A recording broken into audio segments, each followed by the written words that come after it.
I deleted the file at 3:47 p.m. on a Wednesday. $450 million gone with one keystroke. But let me back up a bit because the story starts earlier that morning when I should have seen it coming. The name's Robert Callahan, but everyone calls me Bob. I'm 53, been writing code since most of these kids were in diapers, and I've got the kind of mainframe knowledge they don't teach in boot camps anymore. You know, the boring stuff that keeps billion-dollar companies from imploding when someone clicks the wrong button. I knew something was wrong when Stephanie from HR knocked on my cubicle wall and said, "Hey Bob, you missed initialing the updated NDA." I never miss anything.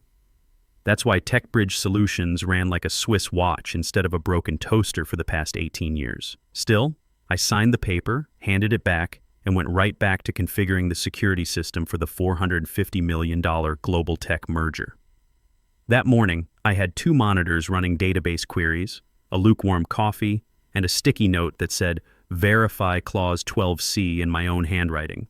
Behind me, the office buzzed with the usual startup energy. Project managers acting like they invented project management, developers debating whether Python was sent from heaven, and some intern playing music loud enough to wake half of Phoenix. And there I sat, alone in my corner cubicle, reviewing the final compliance documentation for global tech. My digital signature was embedded in every critical security protocol. Third-party authorization, federal compliance liaison, legacy system bridge architect. I was the guy who made sure their shiny new acquisition didn't crash and burn when they tried to connect global tech's creaking old systems to our cloud infrastructure. 18 years. That's how long I'd been the guy they called when everything went sideways at 2 a.m. Not the ping-pong playing crowd, not the culture committee warriors writing manifestos about work-life balance. Just the old guy who knew where all the digital bodies were buried and how to keep the lights on when the fancy new systems decided to take a nap. The only people who really understood what I did were the ones who knew how fragile everything actually was. Terry in legal, Patricia at Global Tech's compliance office, my old manager before he retired to his fishing boat in Florida. Everyone else just saw Bob from IT, quiet, reliable, the guy who fixed things without making a fuss. Then Nathan Torres showed up as our new COO 3 months ago, and I could smell the change coming like a storm front moving across the desert. Nathan was mid-40s, all jawline and buzzwords, wearing suits that probably cost more than my monthly truck payment. He had that consulting firm energy, the kind of guy who thinks disruption is a personality trait and calls Excel spreadsheets data visualization platforms. Every meeting with him felt like listening to someone read from a business school textbook, but that particular Wednesday I was focused on the technical stuff that actually mattered. I logged into the mainframe system to update the final security certificates. The global tech deal was supposed to close in 72 hours. My authorization was the last piece of the puzzle. Everything else was locked and loaded, months of integration work, federal approvals, audit trails, the whole 9 yards. The security system I'd built was like a digital lock with multiple keys. Global Tech's old mainframe could only talk to our new cloud systems through the bridge I'd created, and that bridge required my personal authentication key to verify that everything was legitimate for the federal regulators. But something felt off that morning. Call it instinct, call it paranoia from dealing with corporate politics for 2 decades. I opened my personal folder marked emergency documentation and double-checked the papers I'd flagged months earlier. Because here's what nobody at TechBridge ever understood. I didn't just build systems for them, I built them to protect myself. When you've seen enough reorganizations and right-sizings, you learn to read the weather. The free bagels should have been a dead giveaway. They always bring food when they're about to deliver bad news.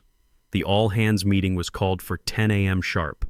Team restructuring and strategic updates, the email said. Corporate speak for someone's getting the axe. Nathan Torres took the stage like he was addressing shareholders at Goldman Sachs. He talked for 45 minutes about agility, modernization, and legacy technical debt. That last phrase hit my ears like fingernails on a chalkboard. Legacy technical debt. Like the systems that kept this place running for nearly 2 decades were some kind of embarrassing family secret. People around me nodded like he was revealing the secrets of the universe. I just kept sipping my coffee and mentally calculating how many critical systems would crash if they actually followed through on half his ideas. Austin, my young assistant, caught my eye from across the room and gave me a look that said he was thinking the same thing. Nathan wrapped up with the usual closing remarks about exciting times ahead and embracing change. Then he smiled that consultant smile and said the words that should have sent everyone running. We're committed to building a more agile, forward-thinking technical foundation. Translation, the old guys are done. 3 hours later, Stephanie knocked again. This time she brought backup. 2 people from HR, one with a folder, and one with the dead-eyed stare of someone who'd done this dance before. "Bob, can we talk privately?" They led me to a conference room like I was carrying a contagious disease. No pleasantries, no eye contact, just a manila envelope slid across the table like evidence at a crime scene. The letter inside was pure corporate poetry, strategic realignment, shifting core competencies. Your role no longer aligns with our forward-thinking vision. I was still reading when clipboard lady said, "You'll need to return your badge and equipment by 3 p.m. today." The other one added, "Security has been notified." I stood up, walked to the door, and stopped. On the reception desk, right next to the wilted office plant, was a printed photo of my face. Someone had written in red marker, "Do not allow re-entry. Not former employee, not Bob Callahan, just a security threat." I stared at that photo for maybe 10 seconds. Then I walked back to my desk. Austin appeared at my cubicle before I'd even sat down. Kid was 26, sharp as a tack, and one of the few people in the building who actually understood what I did all day. "Bob, this is insane," he whispered. "They can't just—" "They can," I said, starting to pack my things into a cardboard box, and they did. "But the global tech integration, you're the only one who knows how the authentication system works." I looked at him, really looked at him. This kid got it. He understood that they weren't just firing their IT guy, they were pulling the keystone out of a very expensive arch. "Austin, let me ask you something. In all the meetings you've been in about this merger, how many times has anyone asked about the technical details of how the systems actually connect?" He thought about it. "Never. They just assume it works." "Right. They assume." I sealed up the box and picked it up. "Well, now they get to find out what happens when you assume." I handed him my badge. No speech, no threats, just a quiet, "Take care of yourself, kid." Then I walked out to my truck, sat behind the wheel, and pulled out my phone. The mainframe system app was still logged in. I navigated to the global tech integration protocols, found my personal authentication key, and looked at it for a long moment. 18 years of building systems, fixing problems, keeping things running. 18 years of being the guy they called when everything broke. And now they'd decided I was legacy technical debt. At 3:47 p.m., I pressed delete. The key disappeared from the system. Without it, Global Tech's compliance systems couldn't complete the federal handshake required for the acquisition. Without me, they were holding a $450 million deal with no way to close it. I didn't smile. I didn't celebrate. I just drove home, hands steady on the wheel, because they thought they were moving forward, but they'd just burned the only bridge that mattered. When I got home, I didn't even take off my jacket. Just stood in the kitchen staring at my keys like they might disappear if I looked away. The house was quiet. No Slack notifications, no quick question emails that turned into 3-hour troubleshooting sessions. For the first time in 18 years, my phone wasn't buzzing with work problems. I went straight to the hall closet and pulled out an old fireproof box from behind the Christmas decorations. Inside were folders labeled in my neat handwriting: legal, compliance, system architecture, emergency protocols. I found the one marked contingency and flipped to the Global Tech merger. Documentation. There it was, buried in the fine print of Clause 12C, termination of designated liaison without formal replacement and recertification, voids compliance status and suspends legal standing of acquisition protocols. Plain English, fire me without training a replacement, and the deal becomes worthless paper. My signature was supposed to go on the final authorization. Without it, Global Tech couldn't pass the federal compliance checks. No handshake, no merger, no exceptions. I sat back in my recliner and let that sink in. They didn't just fire their IT guy. They'd cut the power to their own money machine. The call came the next morning at 8:15 a.m. I didn't recognize the number, so I let it go to voicemail. Global Tech's compliance officer sounding confused and slightly panicked. "Hi, Bob. This is Patricia Webb from Global Tech Compliance. We're showing an authentication failure on the final security protocols. The system won't accept any substitute authorizations. Could you give me a call when you get this? We're supposed to close tomorrow." I played it twice, then deleted it. An hour later, Nathan Torres called directly. I watched his name flash on my screen and sent it straight to voicemail. Bob, look, there seems to be some kind of technical glitch with the merger protocols. Patricia at Global Tech is saying something about your access credentials. Can you call me back? This is probably just a simple fix. A simple fix, right? I made myself breakfast, eggs, bacon, toast, real breakfast, not the granola bar I usually grabbed on my way out the door. Then I sat on my back porch with coffee and watched the neighbor's dog chase lizards in the desert heat. My phone kept ringing. By Friday, the panic had set in. I got a text from Austin. They're freaking out here. Legal is blaming it. It is blaming compliance. Nathan's locked in meetings all day. Someone mentioned your name like 50 times. What did you do? I sent back. Nothing they didn't do to themselves. Which was technically true. I hadn't done anything malicious. I'd just removed myself from a system they no longer wanted me to be part of. The emergency all-hands meeting was called for Monday at 9 a.m. Critical project updates, the email said. Translation, damage control. But I wasn't on the invite list anymore. That weekend, I did something I hadn't done in years. I worked on my 1967 Mustang in the garage, changed the oil, cleaned the carburetor, polished the chrome until it gleamed. The car had been my dad's, and I'd been promising myself I'd restore it properly for about a decade.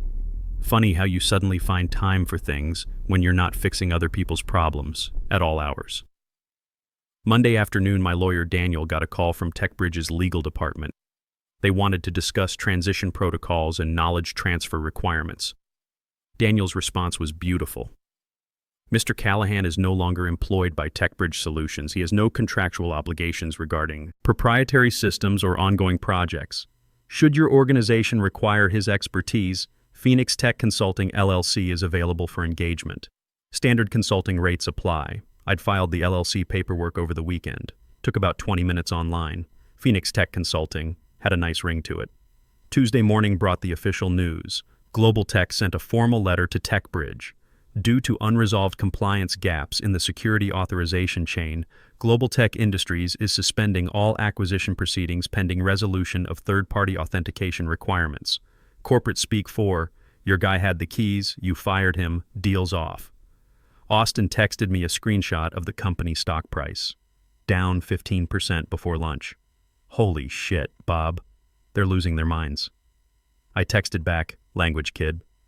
But I was smiling when I typed it. Wednesday brought the first real panic call. Nathan Torres, no longer trying to sound calm and collected. Bob, I know you're upset about the restructuring, but this is bigger than both of us. We need to resolve this authentication issue. Global Tech won't accept anyone else's credentials. They're saying something about federal regulations. I let him finish his little speech, then said, Phoenix Tech Consulting charges $400 an hour for legacy system consultation. Minimum 40-hour engagement. Payment up front. Long silence on the other end. Bob, be reasonable. That is reasonable. It's what you pay when you fire the only guy who knows how your systems actually work. We can't pay contractor rates for something that should be a simple knowledge transfer. Then I guess you have a problem. I hung up. The rest of the week was interesting. Austin kept me updated via text. Apparently the building had turned into a war zone. The legal department was demanding to know why they hadn't been informed about the compliance requirements. The IT department was scrambling to understand systems they'd never bothered to learn, and Nathan was having very loud, very heated conversations behind closed doors. Thursday brought a courier to my door with an offer letter. Director of Legacy Systems, 30% salary increase, stock options, company car. I had Daniel respond. Mr. Callahan appreciates the revised offer. However, he is no longer seeking employment. Phoenix Tech Consulting remains available for project-based engagements at the previously quoted rates. Short, professional, final. Friday morning, the hammer fell. Global Tech officially pulled out. The press release was brutal and to the point. Due to irreconcilable technical and compliance issues, Global Tech Industries has terminated acquisition proceedings with TechBridge Solutions. We remain committed to pursuing strategic partnerships that align with our operational standards. Corporate speak, but with teeth. Translation. These people are incompetent, and we're done wasting our time. Austin texted me the news before it even hit the financial blogs. It's over. They're done. Nathan just walked out of the building. I was in my garage, underneath the Mustang, replacing the exhaust system when my phone buzzed. I rolled out on the creeper and read the message twice. Nathan Torres had resigned. Not fired, not reassigned. Resigned. Probably hoping to get out before the board started looking for someone to blame for losing $450 million in projected value. The stock price dropped another 12% that afternoon. Someone leaked the story to TechCrunch. Arizona firm loses major acquisition due to personnel management issues. They didn't name TechBridge directly, but anyone in the industry could connect the dots. By Monday, 3 more executives had decided to pursue other opportunities. The CFO, the VP of Strategic Initiatives, and Stephanie from HR. Apparently, someone on the board had started asking uncomfortable questions about why they'd fired their compliance liaison 3 days before a major deal closure. Austin called me that evening. Kid sounded exhausted. "Bob, it's chaos here. They brought in some consulting firm to try to reverse engineer your authentication system. They've been at it for 72 hours straight and can't figure out how to recreate the federal compliance bridge. That's because it took me 8 months to build it properly," I said. "And it's not just code, it's documentation, regulatory filings, certification processes. You can't just copy and paste that stuff. The interim CTO asked if I knew how to contact you." "What did you tell him? That Phoenix Tech Consulting has a website now?" I laughed. The kid was learning. Tuesday brought another courier, this time with a different kind of envelope. Thicker paper, official letterhead, the kind of presentation that screamed, "We're serious now." Inside was a formal contract offer, not employment, consulting. Phoenix Tech. Consulting LLC, 6-month engagement, $400 per hour as requested, plus a $50,000 signing bonus. I read it twice, then called Daniel. "They want to hire me back as a contractor to fix what they broke?" "That's what it looks like. The terms are exactly what we quoted, plus the bonus, which suggests they're desperate." "How desperate?" "Well, their stock is down 23% from last week. The board is reportedly considering a class action lawsuit against the previous management team. And according to my contacts, Global Tech isn't just walking away. They're actively telling other potential partners about TechBridge's operational deficiencies." I sat in my kitchen, looking out at the garage where my Mustang waited for its next upgrade. For 18 years, I'd been the guy who fixed things when they broke. But this time, I hadn't broken anything. They had. "Daniel, send them a counterproposal. Phoenix Tech Consulting will consider a consulting engagement under the following terms: $500 per hour, 3-month maximum commitment, payment weekly in advance, and full creative control over the technical implementation. Oh, and one more thing. What's that? I want Austin Rivera hired as my assistant on the project. Same consulting rate structure. You want to bring the kid with you? He's the only one left there who actually understands how things work. Plus, he deserves better than watching that place burn down around him." Daniel laughed. "I'll draft it up." The response came back in 4 hours. Accepted. All terms. They even agreed to Austin's consulting arrangement. That evening, I called Austin. "How would you feel about leaving TechBridge and working for Phoenix Tech Consulting for a while?" Long pause. "Are you serious?" "Dead serious. Same money you'd make there in a year, but we'll earn it in 3 months. Plus, you'll learn how to build systems properly instead of just maintaining other people's mistakes." "Bob, Yes, absolutely yes." "When do we start?" "Monday." "And Austin?" "Yeah? Bring your documentation on everything they've tried to fix since I left. I want to see exactly how deep a hole they've dug for themselves." That weekend, I finished the exhaust work on the Mustang and took it for a drive through the desert. The engine sounded perfect, smooth, powerful, properly tuned. Amazing what you could accomplish when you had the right tools, enough time, and nobody standing over your shoulder telling you how to do your job. Sunday evening, I got a text from an unknown number. "Well played. Patricia Webb, Global Tech." I smiled and deleted it. No reply needed. Monday morning, Austin showed up at my house at 8 a.m. sharp, laptop bag over his shoulder and a stack of printed documents under his arm. "So," he said, settling into the home office I'd set up as our temporary headquarters, "want to see the creative ways they've tried to rebuild your authentication system?" I poured 2 cups of coffee and sat down across from him. "Show me everything." For the next hour, Austin walked me through the disaster. They'd tried to hire 3 different consulting firms to reverse engineer the compliance bridge. None of them understood the federal regulatory requirements. They'd attempted to rebuild the authentication system from scratch, twice. Both attempts had failed federal testing. Most entertaining of all, they'd tried to contact Global Tech directly to negotiate some kind of workaround. Global Tech's response had been professionally polite and absolutely final. No exceptions to federal compliance requirements. So, here's where we stand, Austin said, pulling up the latest attempt on his laptop. They've got maybe 2 weeks before the board loses patience completely. Global Tech has moved on to evaluating other acquisition targets, and nobody at TechBridge really understands what you built or how to fix it. I leaned back in my chair and smiled. Perfect. Let's go save their company. Austin and I walked into TechBridge Solutions on Monday morning like we owned the place, which in a way, we did. They needed us more than we needed them, and everyone in that building knew it.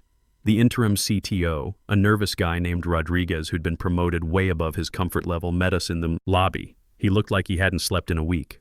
"Bob, thank God you're here. We've tried everything, but the federal compliance system just won't accept any of our authentication attempts." "I know," I said. "That's because you fired the guy who built it. We set up in the same conference room where they'd handed me my termination letter." Austin spread out his documentation while I opened my laptop and connected to their network. Within 30 minutes, I had a complete picture of the damage. They'd broken everything.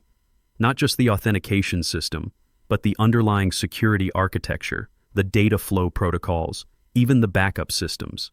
It was like watching someone try to fix a Swiss watch with a sledgehammer. "Here's what we're going to do," I told Rodriguez. "Austin and I will rebuild the compliance bridge from scratch. It'll take about 6 weeks, cost you roughly $120,000 in consulting fees, and when we're done, you'll have proper documentation so this never happens again. Can you guarantee Global Tech will come back to the table?" I looked at him for a long moment. "No, that bridge is burned.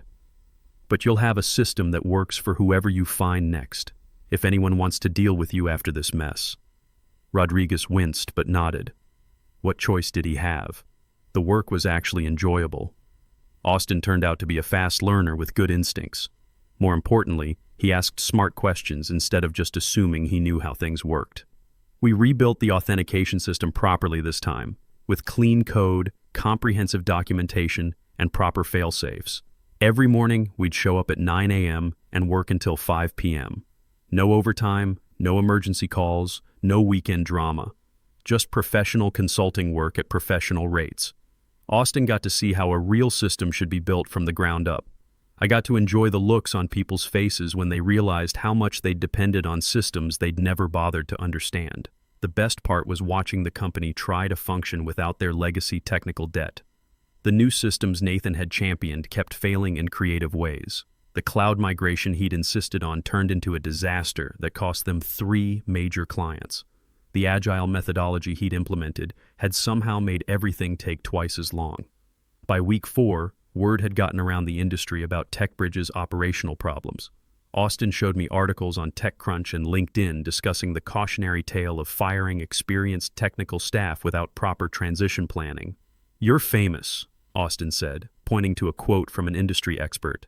"This situation highlights why institutional knowledge matters more than flashy new frameworks." "Not famous," I corrected. "Proven right. There's a difference."